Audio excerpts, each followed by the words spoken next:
عمر رضی اللہ تعالی فرمائی وی نبی علیہ الصلوۃ والسلام فرمایل بنی الاسلام علی خمس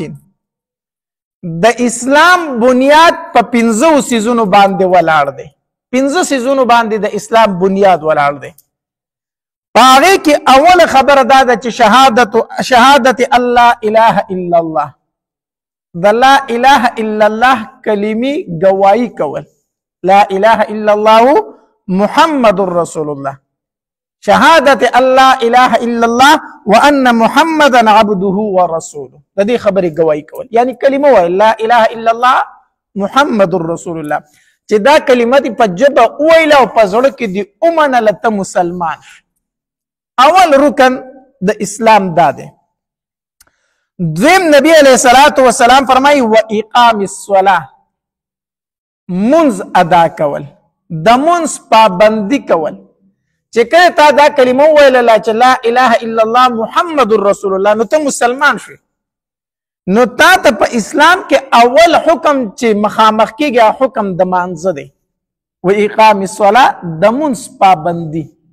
ځکه حدیث مبارک کې راځي کنه نبی علیہ الصلوۃ والسلام فرمای وی د مسلمان او د کافر په منځ کې فرق په مانځه سره دی مسلمان هغه دی چې دی به منځ کوي او کافر هغه دی چې هغه منځو نه کوي نو اول دویم حکم او دویم رکن د اسلام چې دی نو هغه څه شی دی منځ دی و اقام الصلاه نو د منځ پابندي دا ډیره لازمه ده په دې مانځه کې انسان د الله تبارک وتعالى سره خبرې کوي مناجات کوي د دې وجه علماء لیکلي دي چې کو په زړه کې دي دا رااله چې زه د الله سره د رازدارۍ خبرې وکم نو په مانځه باندې ودرېږه په دې مانځه کې د الله سره د راز خبرې دي او چې کله ته د مانځه ترجمه زده کړې نو ته به پوه شې د منځ ترجمه هر مسلمان له پکار دی چې د خپل منځ ترجمه باندې پوه شي چې دا زه څه وایم دا زده کړي نو چې کله تا د مانځه ترجمه پوه کړه تا ته به پته ولګي چې دا د الله تبارک وتعالى سره خبرې کوم ایاک نعبد خاص تعالی ر بندگی کو و ایاک نستعين خاص تعالی مدد غواړم دا د الله سره لګي کنه الله ستا بندگی کوم ستانه مدد غواړم الله ما ته سم لارو خیا الله د گمراهانو او د غضب شو خلق لار راته مخه الله د نیکانو خلق لار راته خو اوس دا ټول د الله تبارک وتعالى سره خبرې دي کنه دي نو پمونس کې د الله تبارک وتعالى سره خبرې کول دي الله تبارک وتعالى خپل مشکلات مخکې ته کول دي د هغه کې د الله تبارک وتعالى نه مدد غوښتل دي تدې وجنه د نبی علیه الصلاۃ والسلام او د صحابه کرامو طریقه دا وا چې کله به هم مشکل راغی نو هغه به په منځه ودرېدل په منځه کې به د الله نه غوښتل کنه مشکل به رااله نو هغه به د الله تبارک وتعالى سره خبرې په منځه کې شروع کړي نو د انسان ضرورت خو زیات دي کنه مشکلات زیات دي کنه ته دی وجنه منظم د ورځې سو پیری دی 15 پیری د انسان مشکلات زیات دي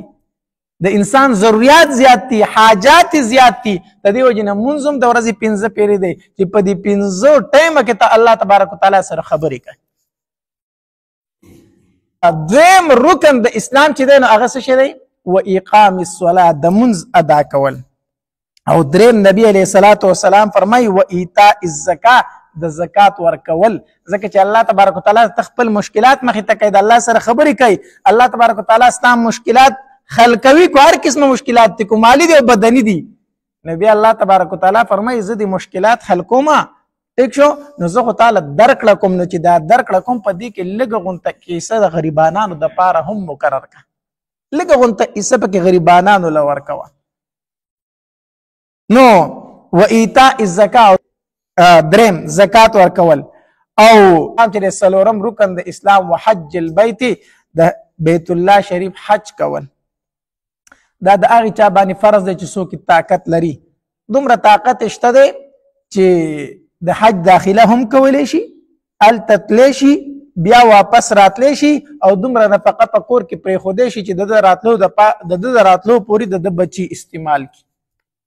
نو دومره پیسې چې د چا سره وي چې دی په حج لتلی شي او راتلی شي په کور کې څه ناڅه پیسې پرېښودی شي په ده باندې حج فرض دی که وایي نه کو سخت ګناهګار دی که په دې حالت کې مړ شو ګناهګار دی ګورې نو حج البیت حج د بیت الله شریف